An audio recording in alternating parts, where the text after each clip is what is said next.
എത്തും. അങ്ങനത്തെ ഒരു സെറ്റപ്പിലാണ് ഞാൻ നിൽക്കുന്നത്. തിരിച്ചെത്തി, വാപ്പാനെടുത്ത് കൊണ്ടുപോയി. ജോലി ഉപേക്ഷിച്ചു.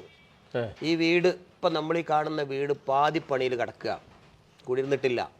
1997 ലാസ്റ്റ് 98 ഡിസംബർ എത്തി, 97 ഡിസംബർ പാതി പണിയെടുത്ത് കിടക്കണ വീട്. താഴെയാണ്. എന്നിട്ട് താഴെ പെട്ടെന്ന് പണിയെടുത്തൊരുത്തുണ്ട്, അവിടെയാണ് ഉപ്പ കിടക്കണം. കൊണ്ടുപോയി എടുത്തിട്ട് നല്ല നല്ല ആശുപത്രിയൊക്കെ കൊണ്ടുപോയി. ഡോക്ടർ പറഞ്ഞു ഒരു രക്ഷയില്ല, ബ്ലഡ് ക്യാൻസറാണ്. അത് പറ്റൂല, എൻ്റെ ഉപ്പാക്ക് എന്താ ചെയ്ത് കൊടുക്കണം. ഈ വീട് അങ്ങോട്ട് പണയം വെച്ചു. എൻ്റെ കയ്യിൽ കുറച്ച് ഭൂമി ഉണ്ടായിരുന്നു, അതും വിറ്റു. ബാങ്ക് ബാലൻസ് മുഴുവനും തീർന്നു.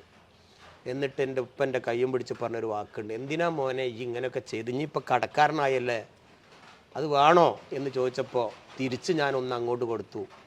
മാതാപിതാക്കളെ ഭക്ഷണം കൊടുത്ത, മാതാപിതാക്കളെ നോക്കിയ, അവരെ സംരക്ഷിച്ച ഒരു കുട്ടിയും ഈ ദുനിയാവിൽ പരാജയപ്പെട്ടിട്ടില്ല. അതിൻ്റെ ഉപ്പല്ല എന്നെ പഠിപ്പിച്ചത്.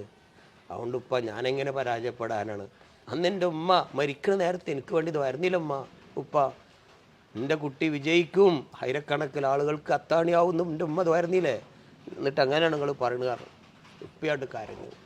ഇല്ലടാ, സത്യമാണത്, എൻ്റെ കുട്ടി രക്ഷപ്പെടും. അന്ന് രാത്രി എൻ്റെ വാപ്പയും മരിച്ചു. കടക്കാരനായ ലോണെടുത്ത കടം വെച്ച ഈ വീട്ടിൽ ഞാനും ഭാര്യയും മുഖത്തോട് മുഖം നോക്കി ഒരു വയസ്സുകാരെ കുട്ടി ഇങ്ങനെ ഇരിക്കുക, എന്തു ചെയ്യുമെന്നറിയാതെ. ഓളെന്തോ പറഞ്ഞപ്പോൾ ഞാൻ പറഞ്ഞു, ഇല്ല, എൻ്റെ വാപ്പ പറഞ്ഞത് ഓർക്കുന്നുണ്ടല്ലോ, ഉമ്മാനും വാപ്പാനും നോക്കിയ ഒരു കുട്ടിയും ഈ ദുനിയാവിൽ പരാജയപ്പെട്ടിട്ടില്ല, നമ്മൾ വിജയിക്കൊടി.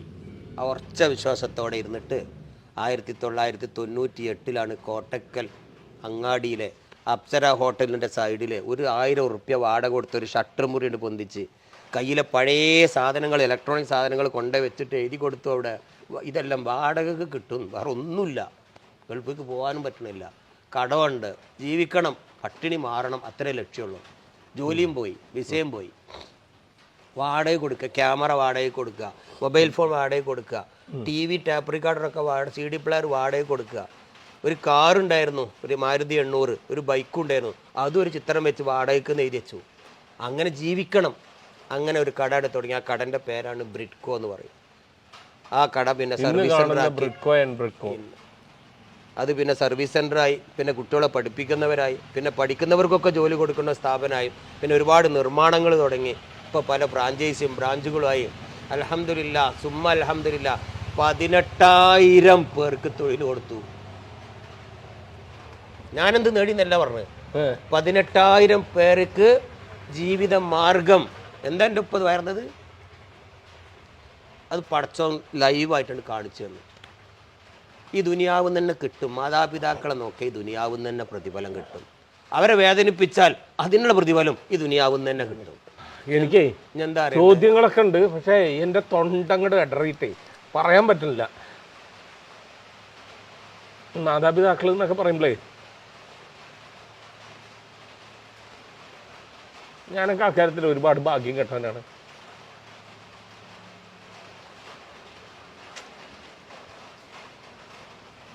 അല്ല, ഇന്നത്തെ ഓരോ വാർത്തകൾ ഇങ്ങനെ കേൾക്കുമ്പോഴേ, ഉമ്മാനെ ഉപേക്ഷിച്ചു, റോട്ടിൽ നിന്ന് കിട്ടി, പല വൃദ്ധസദനങ്ങളും കയറി ഇറങ്ങും. ഞാനിന്നിപ്പോൾ അറിയോ, ഞാൻ പരിസരത്തുള്ള വൃദ്ധസദനങ്ങൾ കയറി ഇറങ്ങാത്ത എവിടെയില്ല. എൻ്റെ മക്കളെ പിടിച്ചിട്ടാണ് കൊണ്ടുപോവുക.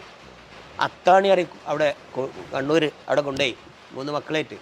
ഇവിടെ പറഞ്ഞു, മോനെ മക്കളെ കണ്ടച്ചോളി, ഇപ്പാക്കരി ഒരു കട്ടിലിവിടെ ബുക്ക് ചെയ്തിട്ടോളി, നാളെ നിങ്ങൾക്കും ഇതുപോലെ ഞങ്ങളെ കൊടുന്നാക്കാന്ന് പറഞ്ഞപ്പോൾ 3 മക്കളും കൂടി കാല് കിടന്ന് കരഞ്ഞിട്ട് അവിടുത്തെ ഒരു അമ്മ പറഞ്ഞതുണ്ട്, എനിക്കേ 3 ആൺകുട്ടികളുണ്ട്, ഒരു പെൺകുട്ടിയുണ്ട്, നല്ല സുഖം, ഓലൊക്കെ അമേരിക്കയിൽ ജോലിയാ, ദുബായിൽ ജോലി, ബോംബെയിൽ വലിയ ബിസിനസ്സാണ്.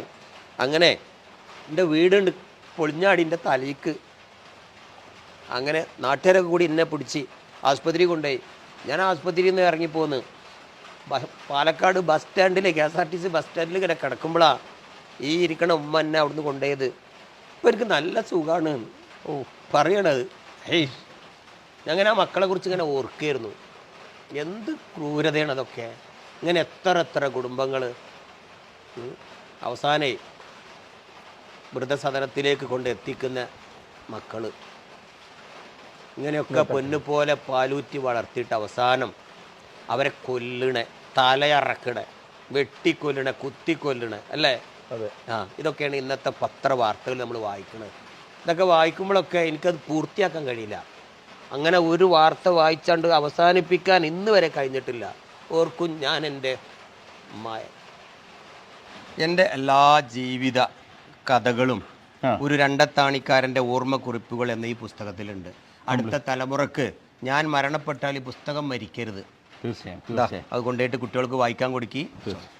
എന്തായാലും ഹംസാക്ക, അപ്പൊ ചങ്ങമരെ വേറെ ഒന്നുമല്ല കേട്ടോ. ഹംസാക്ക തൊണ്ട ഇടറിക്കൊണ്ടാണ് ഹംസാക്കാന്റെ കഥ കേട്ടത്. പക്ഷേ ഹംസാക്കാന്റെ വിജയകഥ അത് നമുക്ക് ഓരോരുത്തർക്കും, പ്രത്യേകിച്ച് ഇന്നത്തെ തലമുറയിലുള്ള മാതാപിതാക്കൾക്കും മക്കൾക്കും അറിയേണ്ട കാര്യങ്ങൾ. വെറും ഒരു 10 രൂപയെന്ന് തുടങ്ങിയിട്ട് 6ാം ക്ലാസ്സിൽ പഠനം നിർത്തിയിട്ട് ഇന്ന് ഈ ലെവലിൽ ഹംസാക്ക് എത്തിയിട്ടുണ്ടെങ്കിൽ ഹംസാക്കാന്റെ നിശ്ചയദാർഢ്യവും അതേപോലെ തന്നെ ഹാർഡ് വർക്കുമാണ്. എന്തിനായാലും മാക്സിമം വീഡിയോ ഷെയർ ചെയ്തും ഈ വീഡിയോ നമ്മുടെ ഓരോ മക്കൾക്കും ഒരു പാഠപുസ്തകം തന്നെയാണ്.